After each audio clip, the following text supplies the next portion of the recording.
Votre caractère de guerrier et de réfractaire à l'ordre, comment arrivez-vous à concilier votre fonction de ministre qui exécute des ordres, qui agit sur instruction, et ce caractère de réfractaire à l'ordre? Mais vous savez bien que tout portrait est un instantané. C'est les souvenirs les plus marquants peut-être.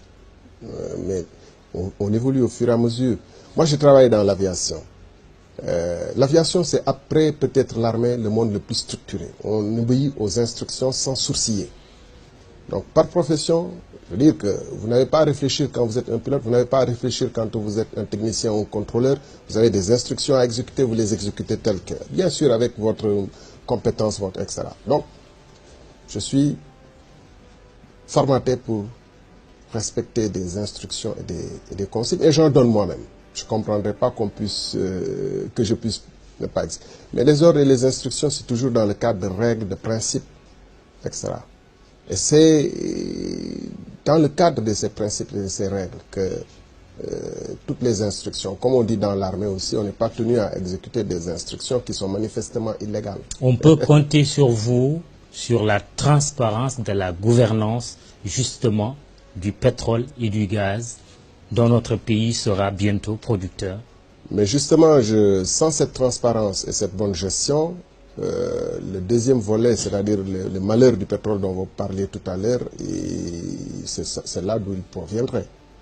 Dire que le pétrole en soi n'est pas bon ou mauvais, c'est la manière dont on est organisé, nous, pour l'utiliser, pour l'exploiter, pour l'orienter vers les meilleurs usages pour le pays.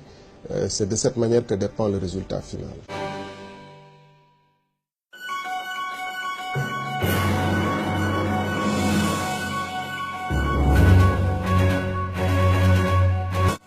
Il semble un peu, voilà, parce qu'on est préoccupé par peut-être l'implication du frère du président de la République. Ça, oui. Est-ce que vous avez peut-être une précision à faire là-dessus?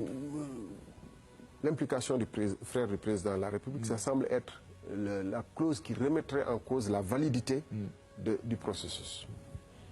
Bien. Alors, juridiquement, du point de vue juridique, s'il y avait un hiatus sur lequel qui remettrait en cause ce contrat-là, croyez-moi, on va l'attaquer. En tout cas, moi, je vais l'attaquer.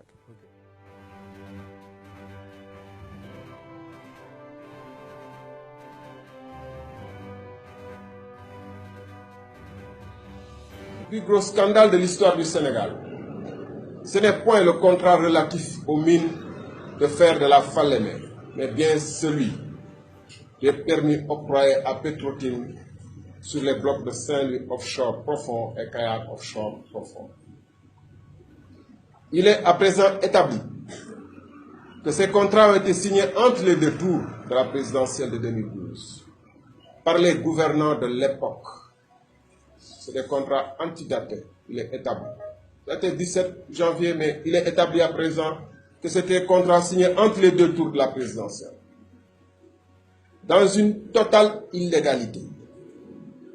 En dépit des menaces qu'il avait proférées et en pleine connaissance de cause, des conditions dans lesquelles les dix contrats ont été établis, le gouvernement de Macky Sall s'est empressé à les approuver à travers 2 décrets datant de juin 2012.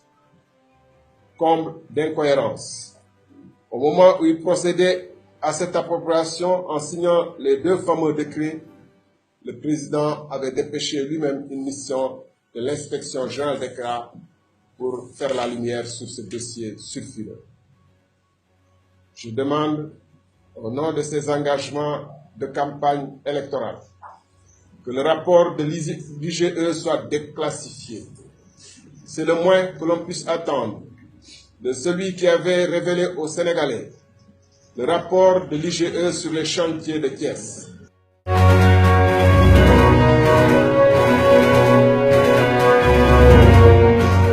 Gouvernement bi moom ci sama ndigal du def lenn loo xam ne dina méngoo ak lu yoon wax